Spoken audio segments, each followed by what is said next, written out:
한 편에 이어 바로 시작합니다. 첫 번째 신, 전기차 충전이라는 걸 처음 해보는 어버버. 오늘 처음으로 충전을 했습니다. 사실 어떻게 뭘 하는지도 하나도 모르는 채로 충전할 수 있는 데를 세 군데를 돌아다녔는데 다른 데서 알려주는 데로 가보니까 다 자기 집에 충전기 달아놓은 데 있죠. 그런 데를 안내해 주는 거예요. 그 카카오 맵에서. 그래서 두 번인가 삽질을 하고 여기는 홍대에 있는 호텔이거든요. 호텔 지하에 왔습니다. 근데 여기 나갈 때 주차비도 내야 될 것 같고 그렇습니다. 근데 제가 그 충전하는 플러그 그게 어떻게 생겼는지 몰라가지고 다른 데 갔다가 충전을 못했거든요. 근데 보니까 그 플러그만 바꿔 끼면은 다른 데서도 충전을 할 수 있는 것 같습니다. 지금 보시다시피 이렇게 충전이 되고 있습니다. 이 기계로 지금 충전을 하고 있는데 여기 지금 이렇게 올라가고 있고요. 지금 11이라는 숫자가 적혔습니다. 여기는 플러그 링크라는 데서 충전을 하는 겁니다. 제가 오늘 이 차를 처음 타봐가지고 지금 잘 모르고 있고 저희 주무시는 분이 집사람인데 정말 자기는 아무것도 모른다는 얼굴로 저렇게 보고 있습니다. 지금 이게 충전이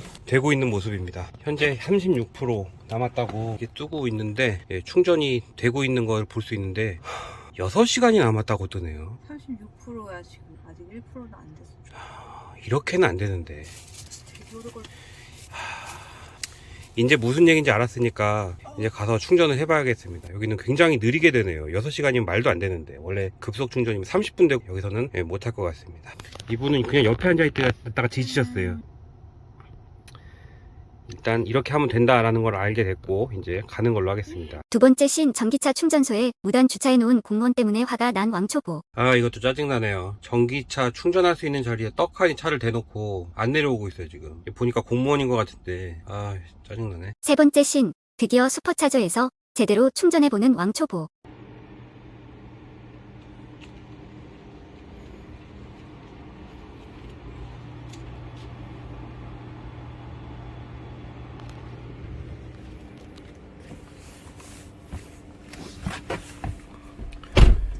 지금 충전을 하고 있습니다. 지금 47% 됐다 그러네요. 제가 어저께 정말 생쇼를 했거든요. 그래서 충전을 못하고 제가 이 차를 받을 때 어저께 40%였는데 30%까지 떨어지는 거예요. 하루 동안에. 너무 황당한 거죠. 게다가 더 황당한 거, 문을 잠그는 법을 모르는 거예요. 이 차를. 이 차가 키로 잠그는 게 아니고 나중에 알고 보니까 문을 열고 나갔을 때 가운데 그 휠 있잖아요. 휠에다가 카메라에 대고 카드를 인식을 시켜주면 이게 자동으로 잠기는 거예요. 근데 이게 어디 써 있는 게 없는 거죠. 그래서 어젯밤까지 계속 이걸 어떻게 잠그냐 안 잠그냐 뭐 이거 판매처에 전화해보고 주말이라 또 전화는 안 받고 통이 터져갖고 이 차 반납하고 싶었어요 어저께. 근데 어저께 제가 그런 거를 인터넷에서 보고 한번 해봤는데 안 됐거든요. 그러니까 차에 다시 내려와가지고 마지막으로 한번 해본다고 했는데 그게 된 거야. 이렇게 잠그는 거구나. 근데 사실은 이게 스마트폰에 테슬라에서 인증받아서 계정만 등록이 되어 있으면 아무 문제가 없어요. 그러면은 얘가 핸드폰에서 다 그걸 조절을 할 수 있다고 하거든요. 근데 지금 계정이 등록이 안 돼 있는 거예요. 지금 계정을 등록해달라고 지금 신청을 보냈는데 지금 해줘야 연락이 오거든요. 그래서 어저께 충전 때문에 아주 곤혹을 치렀고 그 다음에 차 문 잠그는 것 때문에 아주 곤혹을 치렀다. 근데 충전 문제는 지금 해결하고 있는데 여기는 종로의 슈퍼차저입니다. 근데 충전이 돼요. 근데 저기는 버튼을 누르는 것도 없이 그냥 꽂으니까 바로 되네요. 이게 지금 계산이 어디로 되는지를 잘 모르겠어요. 단추 누르는 것도 없어요. 그냥 꽂으면 돼요. 근데 또 웃긴 거는 또 다른 차들은 이렇게 슈퍼차저 없는 데서 하고 있어요. 저게 아마 카드 할인을 받아서 그런가? 무슨 회원카드 같은 거를 발급을 하라 해서 저도 발급을 신청을 해놨거든요. 저게 할인을 받을 수 있어서 저기서 하는 건지 모르겠는데 아무튼 그러고 있습니다. 근데 지금이 6시 56분이에요. 제가 얼마나 불안하고 그러면은 이 새벽에 여기를 와봤겠습니까? 이 차가 과연 충전을 할 수 있나? 왜냐면 그동안에 카드가 없어서 못한다, 그 포트가 안 맞아서 못한다, 뭐 계속 못한다고 까였으니까. 어저께 저기도 갔었네. 그 주민센터의 지하에 있는 데도 갔었거든요. 근데 가보니까 포트는 맞아요. 근데 그 국가에서 인정해주는 그 회원카드가 없으면 또 못하는 거예요. 회원카드 번호를 쓰거나 회원카드를 찍으라는 거야. 근데 회원카드는 지금 신청해 놓은 상태고. 그러면 차를 새로 산 사람은 어떻게 하라는 겁니까 도대체? 여기 테슬라 와서 슈퍼차저 하니까 그냥 되긴 됩니다. 근데 아침에 와서 하니까 아직은 많이 비어있는 게 있고 좋네요. 근데 테슬라의 충전 시설이 좀 많아졌으면 좋겠어요. 지금 제가 갈 수 있는 데는 종로나 그 일산이나 이런 데가 좀 낫고, 사실 평일에는 종로 오는 게 멀진 않은데 길이 많이 막혀가지고 두려운 게 있거든요. 지금은 이제 새벽이니까 사람이 별로 없는데 아무튼 그래서 충전에 대해서 말씀드렸고 잠그는 법에 대해서 말씀드렸습니다. 바깥쪽에서 바로 여기다가 대면 되는 겁니다. 여기다가. 지금 현재 60%까지 올라갔습니다. 진짜 빨리 올라가네요. 슈퍼차저는. 충전은 어느 정도 시키고 90%까지 시키고 차를 주차해 놓으면 제가 마음이 좀 편안할 것 같습니다. 또 한편으론 이거 전기차만 있어도 되나? 그 생각도 한편으로 들었어요. 예, 멀리 갈 때는 테슬라 충전기 없으면 확실히 불편할 것 같아. 네, 오늘도 그 출장 양권이 있는데 KTX 타고 갈 거거든요. 토요일에 너무 막혀가지고 무사히 잘 다녀오도록 하겠습니다. 그럼 또 소식 올릴게요. 네 번째 신, 오토파일럿을 사용해보다. 자, 지금 오토파일럿 기능으로 이동을 하고 있습니다. 보시다시피 핸들을 안 잡아도 돼요. 지금 촬영은 제가 하고 있는 거 아니에요. 옆에서 조수석에 해주고 계십니다. 핸들 안 잡아도 되고 속도도 알아서 조절해줍니다. 지금 보시면은 차가 멈췄다가 새 차가 이동하면은 이 차도 이동하는 걸 보실 수가 있는데, 이것도 제가 지금 발로 조절하는 게 아니라 얘가 알아서 조절을 하는 그런 기능입니다. 지금 아예 멈췄다가 진짜 황당하죠. 저는 사실 이런 기능이 있을지 모르고 샀거든요. 근데 이런 기능이 있더라고요. 그 오토파일럿 전 기능도 있어요. 뭐냐면은 전 기능은 차선을 잡아주지 않고 이렇게 앞뒤 차선 간격 조절해주면서 제한 속도 이하로 달리게 얘가 자동으로 만들어주는 것, 그런 기능이 또 있습니다. 가끔 이렇게 그 핸들을 이렇게 잡아줘야 돼요. 보니까는 서울에서 막히는 구간이 되게 많은데 그런 데서 굉장히 편리한 것 같아요. 사실 그거 엑셀레터 밟았다 브레이크 밟았다 엑셀레터 밟았다 브레이크 밟았다 하는 작업을 서울에서 계속 반복하게 되는 막히는 구간이 많은데, 이거는 얘가 알아서 하니까 얼마나 편리. 박사님 어떠십니까?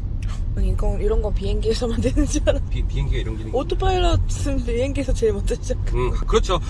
우리가 또 국립항공박물관 연구할 때 그 오토파일럿이라는 단어가 나오나요? 그렇죠. 아, 그래요? 항공기에서 먼저 시작했다고? 야, 그렇구나. 난 하도 기억이 안 나요. 오토파일럿 기능도 항공기에서 먼저 만들어져가지고 지금은 자동차에 적용이 됐는데, 그거를 테슬라에서 먼저 이렇게 좀 가장 많이 발전시킨 것 같습니다.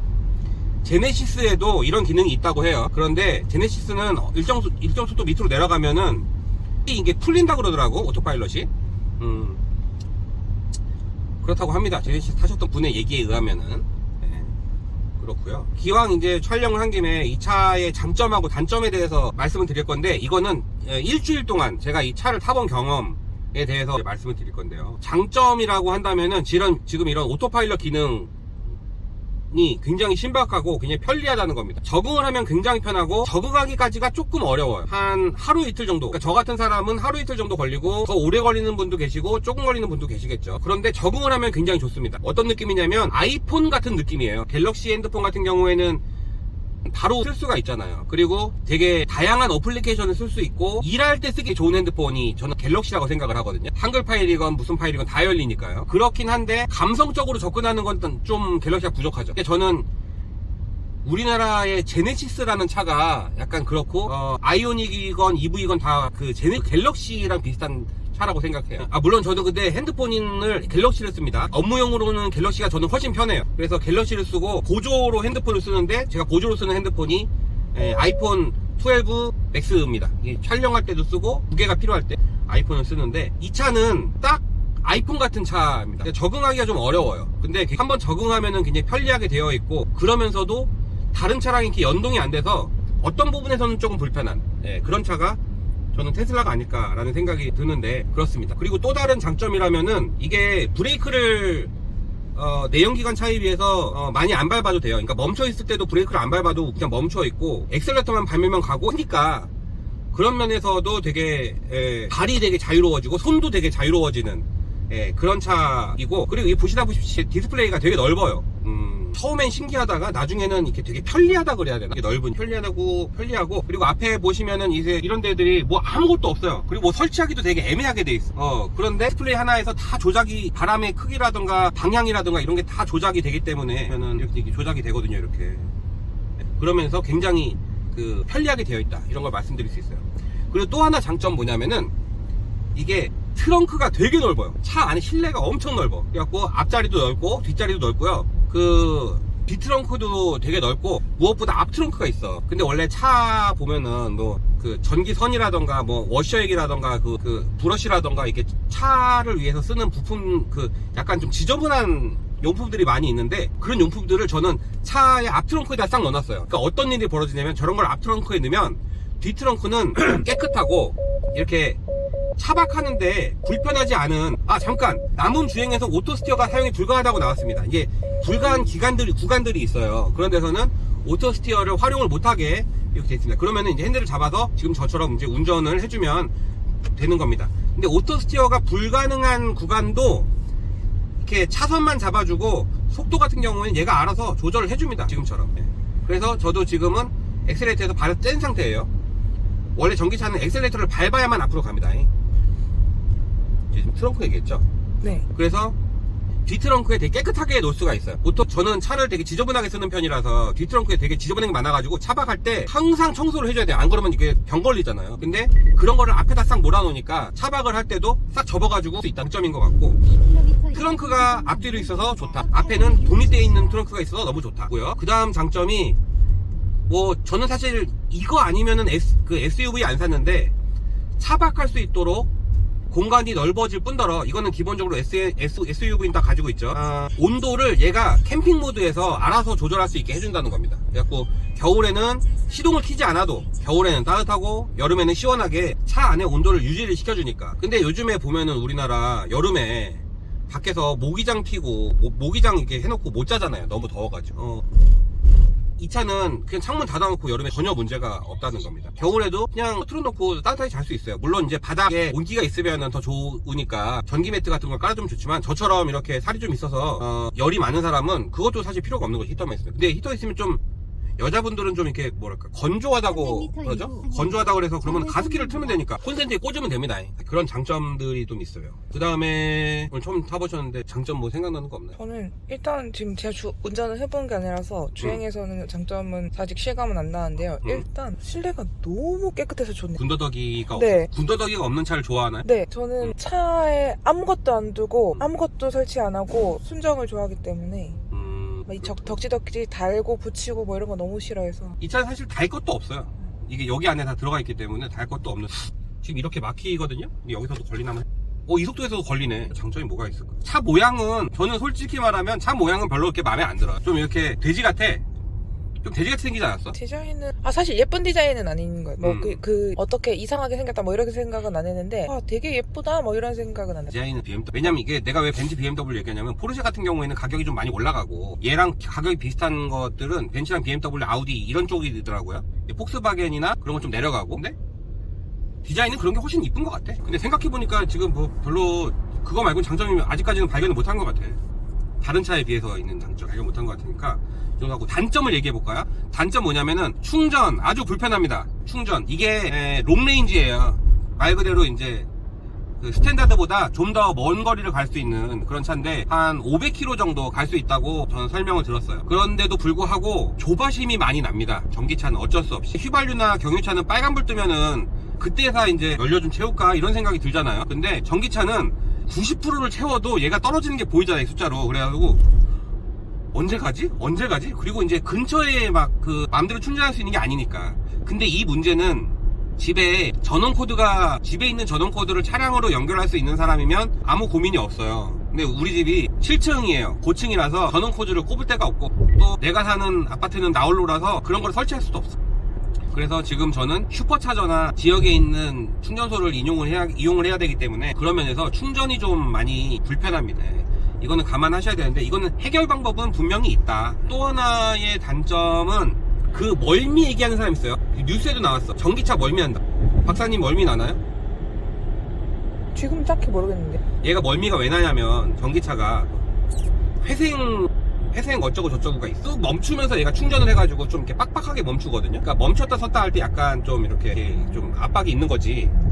그래서 그것 때문에 멀미가 난다고 하는데, 나는 멀미가 난 적이 없어. 운전하시는 분은 원래 멀미가 잘 안 나고요. 사실 멀미 나려면 내연기관 자동차가 진동이 더 많으니까 타고 다니는 옆에 조수석이나 이런 데 타는 사람 입장에서는 훨씬 더 멀미가 심하지 않을까요? 그리고 또 하나는 소리가 너무 안 나서 이렇게 기분이 우울해지고 막 이런다는 사람도 있어. 난 근데 그 정도로 소리가 안 나진 않죠, 지금. 네. 바퀴 굴러가는 소리도 나고, 네. 바람도 이렇게 소리가 나잖아, 그죠?